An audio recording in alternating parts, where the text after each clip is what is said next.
기독교 복음 부활 이런 제목의 설교를 드리겠습니다. 부활주일은 아니지만 이제 부활주일 때는 뭐 성찬식, 뭐 세례식 이런 거 하면서 이제 복잡해서 부활에 대한 설교를 하긴 하지만 이제 깊이 하지를 못해서 오늘은 그 기독교 복음 부활에 대한 이야기를 좀 하려고 합니다. 또 지난주에 우리가 기독교 복음 그 피 흘림이란 제목의 설교를 했잖아요. 그 예수님께서 그렇게 십자가에서 죽으심에 대한 이야기를 했는데 과거 일제 시대 때 윤봉길 의사, 김상하우 열사 이런 분들의 피 흘림, 이런 분들의 죽음, 이런 분들의 희생이 있어서 우리의 독립과 현대의 번영이 가능했다 이런 말씀 드리면서 마찬가지로 예수 그리스도의 십자가의 흘리심, 피 흘리심과 그 희생을 통해서 우리에게 구원과 생명의 길이 열리게 되었다. 이런 말씀을 지난주에 드렸어요. 그러면서 피 흘림이라고 하는 것은 예수님의 죽음이잖아요. 그래서 죽음으로만 끝나면 안 되겠고 예수님께서 부활하셨기 때문에 부활에 대한 말씀을 또 연속해서 드려야 되겠다 해서 이런 여러 가지 이유를 통해서 부활에 대한 말씀을 드리고자 합니다. 우리가 지금 이 본문 요한복음 11장 말씀을 읽었는데 이 11장 말씀은 그 예수님의 한때 아주 귀중한 친구였던 그 나사로가 죽은 지 나흘 되어서 그 나사로의 무덤 앞에서 하신 말씀입니다. 그 나사로의 그 누이 동생들 마르다와 마리아에게 나는 부활이요 생명이니 물은 나를 믿는 자는 죽어도 살겠고 살아서 나를 믿는 자는 영원히 죽지 아니하리니 이것을 내가 믿느냐, 이런 질문을 하시면서 그러면서 이 죽은 나사로를 살리는 이제 그 사건이 요한복음 11장에 기록되어 있고 이것을 오늘 설교의 본문으로 정하게 되었습니다. 로마서 11장 36절 말씀 보시면 이렇게 말씀이 기록되어 있습니다. 만물이 주에게서 나오고 또 주로 말미암고 주에게로 돌아갑니다. 여기서 말하는 그 만물이라고 하는 것은 사람을 비롯한 모든 자연 만물을 다 지칭한다 이렇게 보는 겁니다. 모든 것이 사람을 비롯한 모든 만물이 하나님으로부터 나왔다, 또 하나님의 은혜 가운데 산다, 그리고 주에게로 돌아갑니다. 그 한글의 그 디귿자 자음을 이렇게 위로 세워놓은 그 형태를 기억하라고 말씀을 드렸잖아요. 주에게서 나오고 말미암고 돌아간다, 이런 형태가 그렇게 우리 사람의 일생이다 이렇게 볼 수가 있는 겁니다. 제가 1958년생인데 이런 생각을 해봅니다. 그럼 내가 1958년에 태어났는데 그 전에는 이 박종호라는 존재가 어디 있었을까 이런 생각을 해봅니다. 여러분 그런 생각 안 해보셨습니까? 그런 생각을 한 번씩 했을 텐데 그러면 이렇게 시간이 흐르다가 1958년이 되어서 박정호라는 인간이 갑자기 툭 하고 이렇게 튀어나왔을까?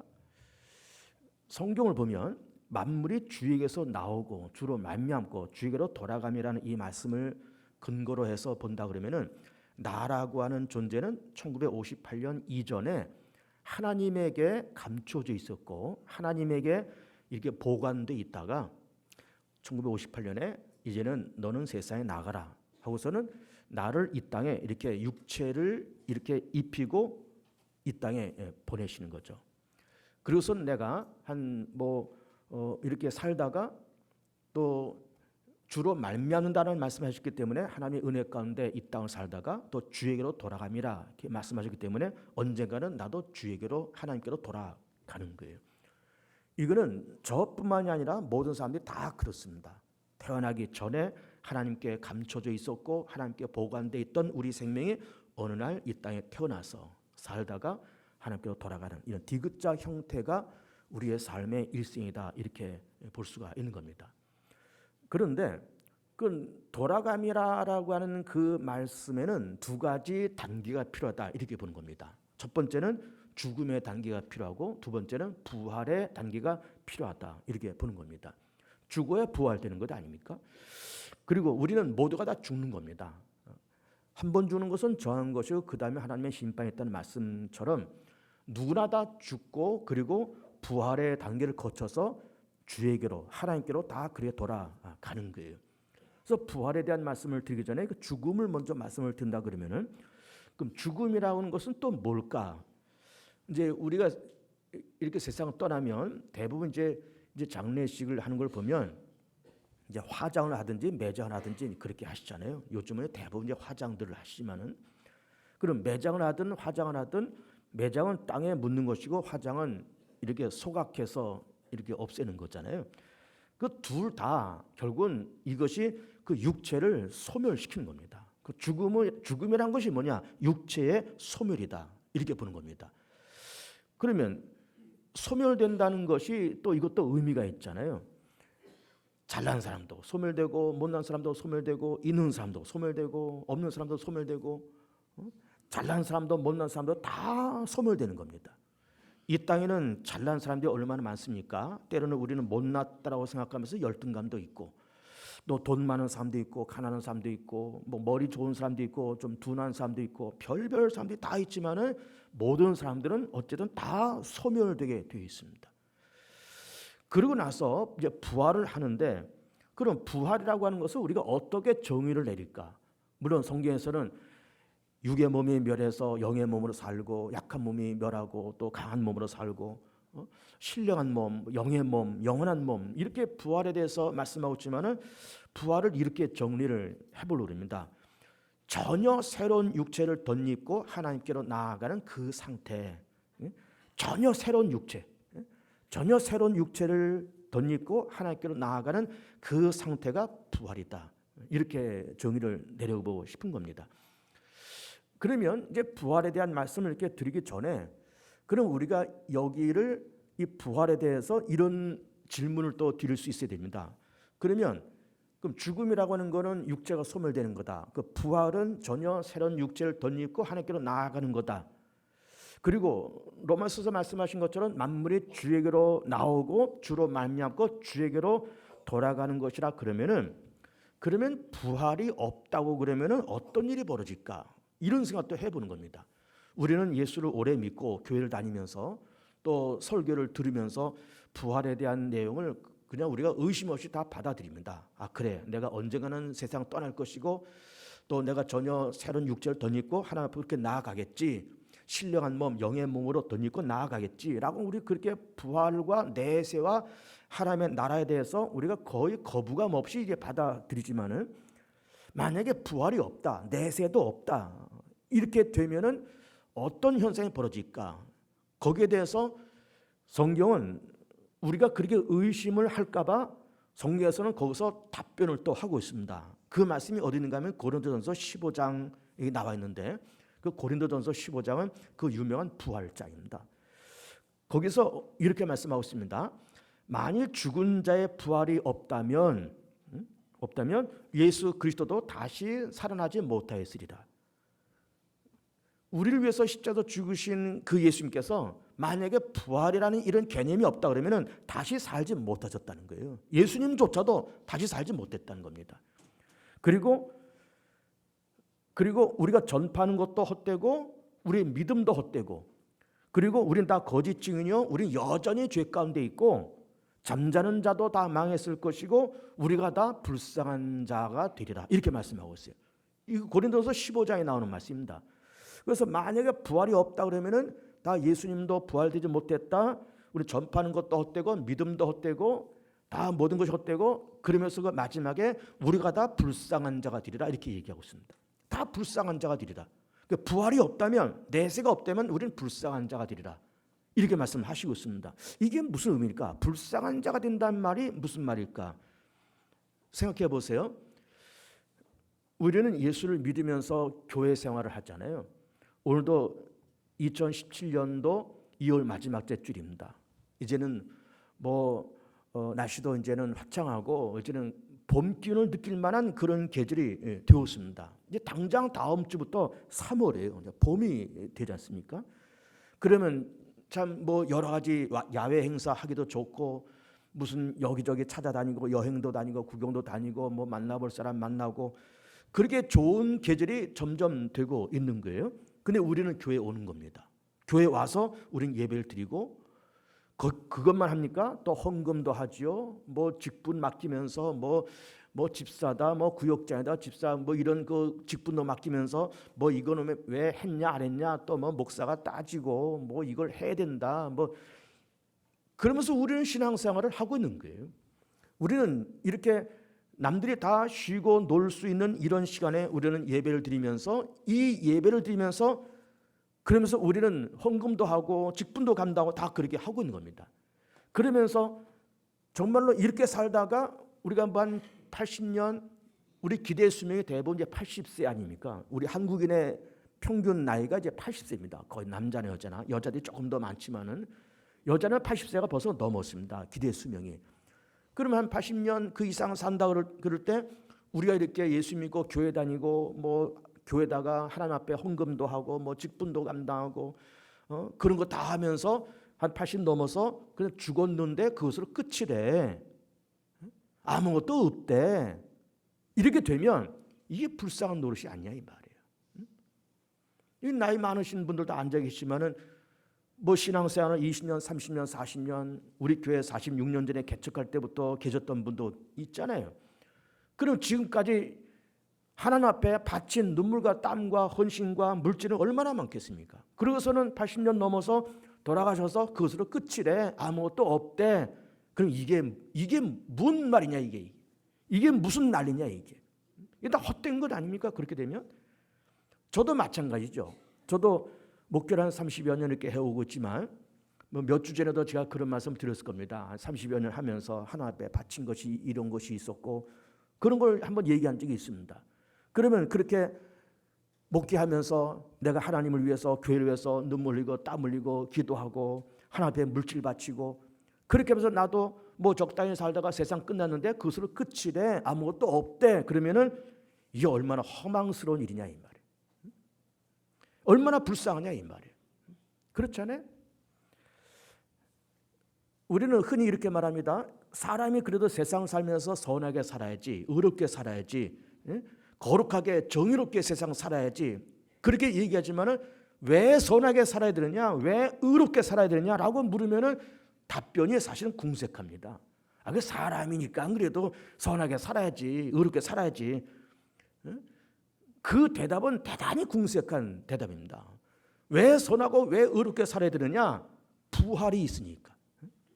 왜 선하게 왜 의롭게 믿음으로 살아야 되느냐? 하나님이 계시니까. 왜 선하게 의롭게 거룩하게 살아야 되느냐? 인생의 총 결산이 있으니까. 왜 선하게 의롭게 그렇게 살아야 되느냐? 하나님 나라에 들어가서 모든 내 삶을 평가받을 거니까. 부활의 세계, 내세의 세계가 있으니까. 그 세계가 있기 때문에 의롭게 선하게 그렇게 사는 거지 그것이 없다 그러면은 선하게 의롭게 살 이유가 사실은 없는 겁니다. 미안하지만 저만 같아도 만약에 부활이 없다, 내세가 없다 그러면은 저만 같아도 목회 안 합니다. 예수 안 믿습니다. 교회 안 다닙니다. 목회는 뭐하러 합니까? 뭐하러 설교 준비해서 또 여기서 설교하고 하나님 앞에 돈 헌금 바치고 그러면서 내가 목회를 하겠습니까? 안 합니다. 저도 안 합니다. 여러분도 안 할 거야.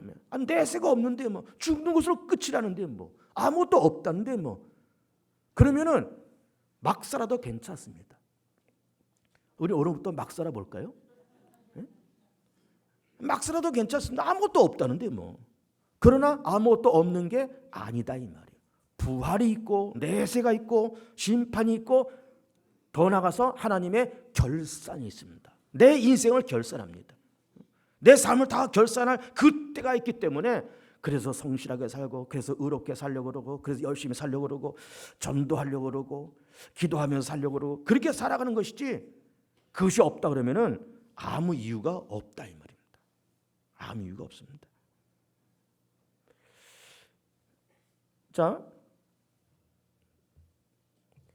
우리 과거 6.25 전쟁을 경험한 분들이나 60년대에 월남전에 갔다 온 분들을 우리 대한민국 정부 보훈처에서 매달 보상비가 나갑니다. 뭐 많은 건 아니지만 매사 보상금이 나가요. 그런데 여러분 그 무명용사비를 한번 가보신 적이 있습니까? 무명용사비? 뭐 현충원이나 뭐 여기 동작동에 있는 국립현충원이나 대전에 있는 국립현충원 가면은 무명용사비가 있습니다. 그럼 그분들은 뭘 한 분들일까요? 6.25 전쟁이나 뭐 혹은 일정 시대 때 나라의 독립을 위해서 또 전쟁 통해 그렇게 나가서 싸웠는데 싸워서 세상을 떠나긴 떠난 것 같은데 이름도 알 수 없고 이 사람의 주소도 알 수 없고 그런 사람이 무명용사고 그 사람들을 위해서 무명용사비를 이게 세운 겁니다. 그야말로 이름을 알 수가 없어요. 출처를 알 수가 없습니다. 그래서 어쨌든 6.25 전쟁이나 외정시대 때 나라 독립을 위해서 전쟁을 위해서 그렇게 해서 어쨌든 살아있는 사람들은 뭐 한 달에 얼마라도 이렇게 국가로부터 보상을 받지만 아예 이름 없이 죽은 분들은 그 얼마 되지 않은 그 보상금도 못 받고 이름도 없고 정말로 생사도 이게 확인할 길도 없고 보상금도 못 받고 그렇게 죽은 분들이 수백 수천 명이 그렇게 죽은 거예요. 그 이상이 그렇게 죽은 겁니다. 그래서 무명용사비를 국가에서 현충원에다가 그렇게 세운 겁니다. 그럼 보세요. 그분들도 나라를 위해서 또 독립을 위해서 그렇게 싸워서 이름 없이 정말 무명용사처럼 그렇게 죽었는데 그 죽어서 끝이다 아무것도 아니래 라고 그러면은 그의 죽음이 얼마나 좀 속된 말로 얼마나 그것이 개죽음이냐 이 말이에요. 아무것도 없더래.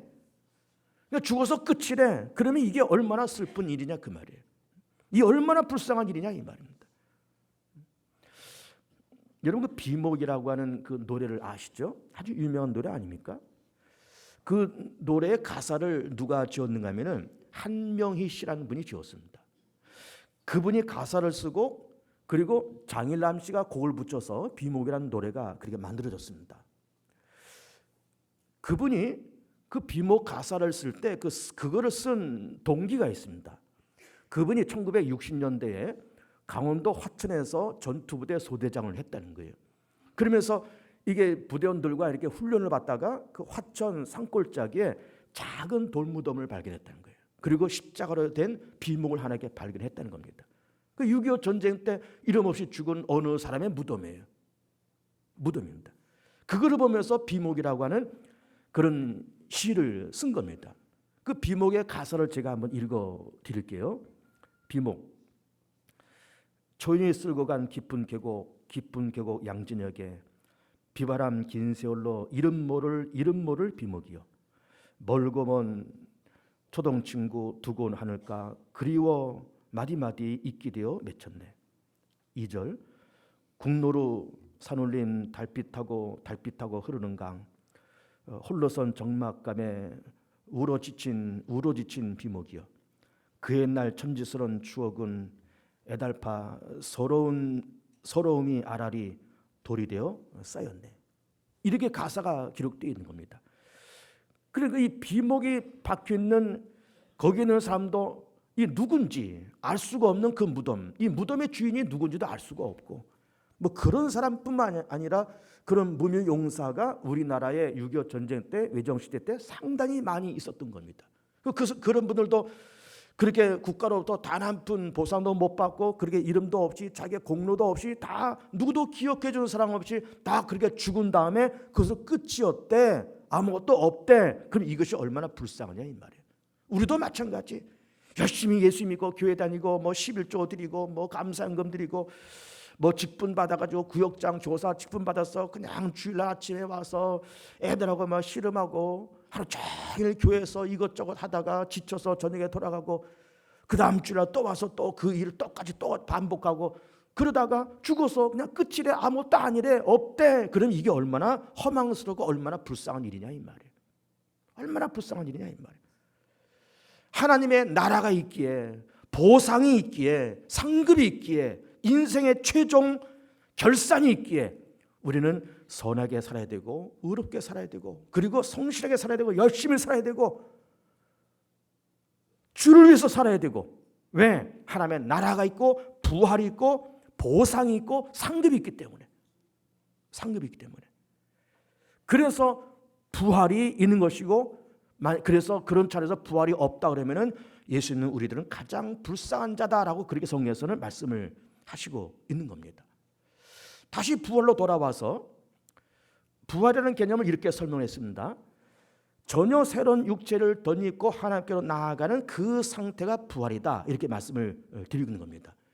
그럼 여기서 여러분들 제 설명 드리면서 그러면 부활이라고 하는 것이 다시 산다 이런 개념일 텐데 거기에 전혀 새로운 육체라고 하는 말을 왜 할까 목사님이?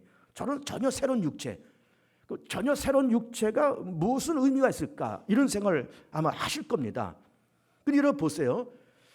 전혀 새로운 육체를 덧입어야 될 그 까닭이 뭔가면은 하나님의 우리가 앞으로 갈 그 하나님의 나라 부활의 세계는 하나님이 계신 곳이잖아요. 거룩한 곳이잖아요.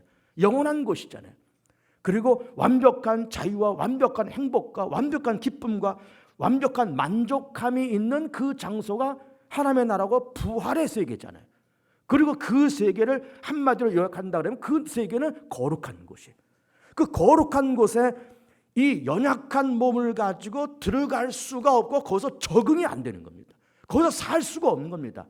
우리의 이 몸을 가지고는 이 연약한 이 몸을 가지고는 그 거룩한 나라에서 살 수가 없는 겁니다.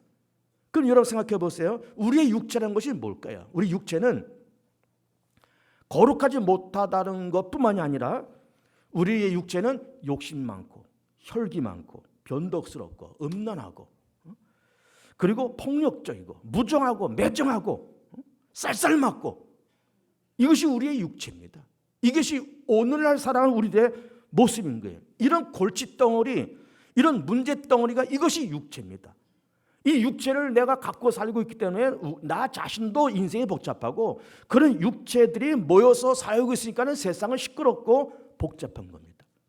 그래서 육체라는 말씀을 자꾸 드리니까 육체라고 하는 것이 이렇게 우리가 손으로 만져서 만져지는 이 고깃덩어리 이것만이 육체일까? 그렇지 않습니다. 생각, 감정, 정서, 문화, 성격, 성품, 품성 이것도 전부 육체예요. 생각도 육에서 나오는 겁니다. 문화도 육에서 나오는 것이고 의지도 육에서 나오고 감정도 육에서 나오고 생각과 품성도 전부 다 육에서 나옵니다. 육에서 나옵니다. 그래서 생각이나 품성이나 감성 이런 것도 사실은 전부 다 육체입니다. 그렇기 때문에 우리 가운데 있는 그 생각과 감성이 항상 그렇게 거룩하지 못하고 조금 전에 말씀드린 것처럼 욕심 많고 혈기 많고 변덕스럽고 폭력적이고 매정하고 쌀쌀하고 이것이 육체고 거기서 나오는 생각과 거기서 나오는 감정도 그렇기 때문에 그런 육체를 가지고는 거룩한 하나님의 나라에 들어갈 수가 없다라고 하는 것이 성경의 가르침인 겁니다. 최근에 북한의 김정은이가 이복 형인 김정남을 그 얼굴에다가 냉동 물질을 쳐발라 가지고는 자기 형을 그렇게 죽였습니다. 몇 년 전에는 자기의 고모부인 장성택을 체포해서 고사포총으로 쏴서 죽였답니다. 여러분 다 이제 뉴스를 통해서 다 들으셨겠지만 이 사건을 우리는 한번 이렇게 생각해 보세요. 왜 김정은이가 김정남을 그렇게 죽였을까? 왜 죽였을까? 제 얘기 잘 들어보세요. 육에서 나온 생각 때문에 그렇게 한 겁니다. 육에서 나온 생각 때문에. 형에 대한 어떤 반감, 미움, 그리고 어떤 적개심, 그리고 경쟁심, 그리고 조만간 형이 어떤 망명 정부를 만들어서 북한으로 다시 나를 밀어내고 들어올지도 모를 거다라고 하는 어떤 의구심. 중국 정부가 내가 눈밖에 나면 나를 제끼고 김정남을 다시 이 북한의 주석으로 세울 것 같다라고 하는 어떤 의구심. 그래서 미리 자기 형을 죽여버리는 거예요. 그러니까 경쟁심, 의구심, 또 어떤 질투심, 적개심, 미움, 갈등 이게 다 뭐예요? 이것이 다 육에서 나오는 겁니다. 육에서 나오는 거예요. 고모부 장성택도 죽였잖아요. 왜 죽였는가 하면 그 이유가 그 고모부가 자기를 무시하는 것 같다는 거예요. 나이도 어리고 자기의 조카뻘 되니까는 자기를 무시하는 것 같아서 그래서 아주 본보기로 일벌복기로 장성택을 역시 고사포총으로 쏴서 죽였다는 거예요. 고사포총 그래서 고사포총이 뭔가 이렇게 봤더니 비행기를 쏘는 그 총이 고사포총입니다. 비행기. 이게 6연발 총구가 6개가 나 있어요. 총구가 6개 나는 비행기를 쏘는 그 총으로 총구가 6개는 그 총으로 장성택을 쏴서 죽였다는 거예요. 그러니까는 잘 보세요. 잘 생각해 보세요. 우리 고모부가 날 조금 무시하는 것 같아라는 그 생각과 그 감정이 바로 육입니다. 좋다 싫다 이게 다 육이에요. 마음에 든다 안 든다, 기분이 좋다 나쁘다 이게 다 육인 겁니다. 형에 대한 미움과 적개심, 어떤 질투심, 경쟁심, 두려움 이게 다 육이에요.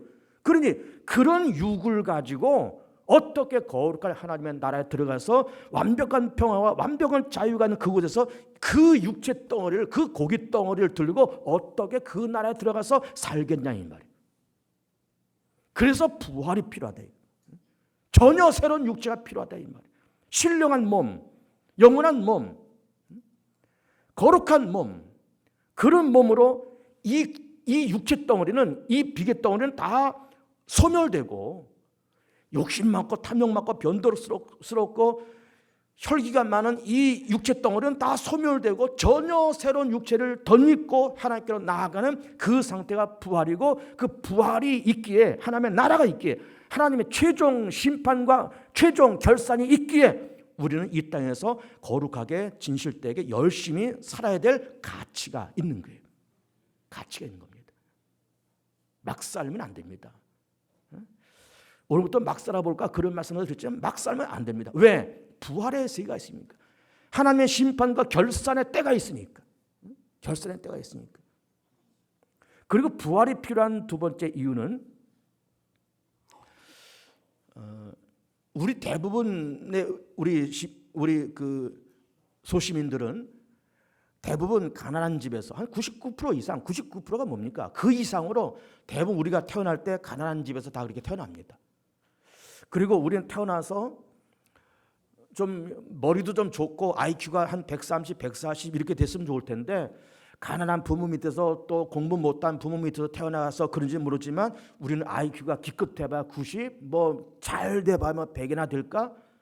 우리 그런 머리를 가지고 태어납니다. 또 태어나고 보니까는 우리 부모는 가난한 사람들이에요. 가난한 사람들입니다.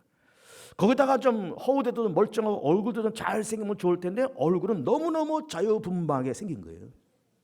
너무 자유분방하게. 그러니 뭐 돈이 있습니까? 재산이 있습니까? 머리가 좋습니까? 뭐 얼굴이 그렇게 빼어나게 뭐 잘생겼습니까? 그래서는 어쨌든 뭐 이렇게 중학교, 고등학교 나오고 이렇게 해서 뭐 어디 이렇게 취직해서 한 2, 300만 원 월급 받아서 그냥 겨우겨우 먹고 살아가는 거예요. 우리는 대부분. 우리 대부분 그렇게 살잖아요.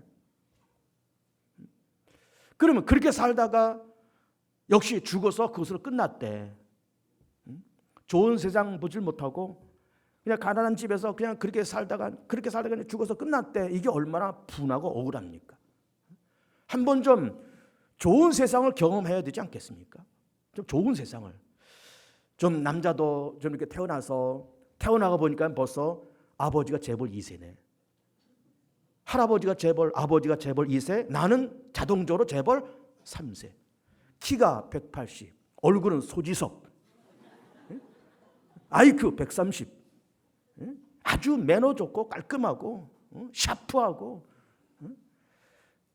좀 그런 세상을 좀 한번 살아봐야 되지 않겠습니까? 여자도 자유분방하게 생기지 말고 뭐 김태희나 이영애처럼 예쁘게 막 조광민처럼 그렇게 생기고 키 170, 막 팔등신에다가 IQ 130, 커리어 우먼 전문 직업도 있고 좀 그렇게 좀 살고 태어나고 보니까 역시 아버지는 재벌 2세, 나는 자동적으로 재벌 3세. 좀 그렇게 살고 그렇게 좀 인생을 살아봐야 되는 것 아닙니까? 그렇게 살아봐야 되는 것 아닙니까? 부활의 세계는 우리가 신령한 전혀 새로운 육체를 덧입고 하나님께로 가는 것이 이것이 부활이지만은 부활의 세계는 보상의 세계라는 거예요. 보상의 세계. 그렇게 보상해 주신다는 거예요. 억울하고 답답하고 참 못 배운 부모 밑에서 가난한 부모 밑에서 그렇게 태어나서 뭐 이렇게 중소기업 한 2, 300만 원 월급 받으면서 근근히 애들에게 먹여 살리고 그렇게 사는 우리들을 하나님께서는 예수 안에서 새롭게 만들어서 그런 멋진 인물로 어떤 비주얼적인 어떤 보는 것만이 멋진 것이 아니라 그의 영혼도 그의 생각도 그의 인생도 모든 것을 멋지게 그렇게 만들어 놓고 영원한 세계에서 같이 살자고 하는 것이 이것이 부활의 개념일 겁니다. 이 부활의 개념인 거예요. 그런 세상이 있음을 꿈꾸고 희망하면서 살길 바랍니다. 그런 때가 있습니다. 그런 때가 있습니다. 나도 가끔 그런 생각을 해봅니다. 제가 좀 키가 짝달막하잖아요. 나도 좀 한 키가 한 180, 좀 얼굴도 이렇게 생기지 말고 좀 소지섭이나 아니면 무슨 이런 좀 멋진 남자도 좀 그렇게 생기고 그렇게 해서 좀 인생을 좀 살아봐야 되는 것 아닌가? 그런데 그 모든 보상의 차원이 그 세상에 있다는 겁니다. 다 그 세상에. 자유분방하게 생긴 얼굴도 하나님께서 정말 예쁘게, 이영애 뺨치게, 김태희 뺨치게 그렇게 만들어 놓으시고 건강하게 딱 팔등신으로 만들어서 똑똑하고 예쁘고 영악하고 그러면서 거룩하고 그런 사람을 딱 만들어서 그 나라에서 영원히 살게끔 그렇게 만들어 주시겠다는 겁니다. 이것이 바로 부활이에요. 부활인 겁니다. 그래서 기독교 복음의 핵심은 부활인 거예요. 그래서 그 부활이 없으면 우리가 다 불쌍한 자다 이렇게 말씀을 하시고 있는 겁니다. 기대를 하십시오. 기대하셔도 좋습니다. 막 살지 마시고 진실되게 그렇게 살아가시면서 부활되어서 저 나라에 갈 때 저 양반이 누구였지 할 만큼, 저 양반이 누구지? 과거에 우리 개봉중학교 김집사 아닌가? 근데 언제 저렇게 됐나? 라고 싶을 만큼 멋지게 변화되어서 그 세상에서 살게 될 줄을 믿습니다. 이게 우리의 희망이잖아요. 이것이 복음이잖아요. 그래서 복음은 기쁜 소식, 좋은 소식이잖아요. 그 세상에서 아름답게 멋지게 살 줄을 분명코 믿습니다. 우리 합심해서 짧게 한 2, 3분 정도 기도할 때 주님 그렇습니다.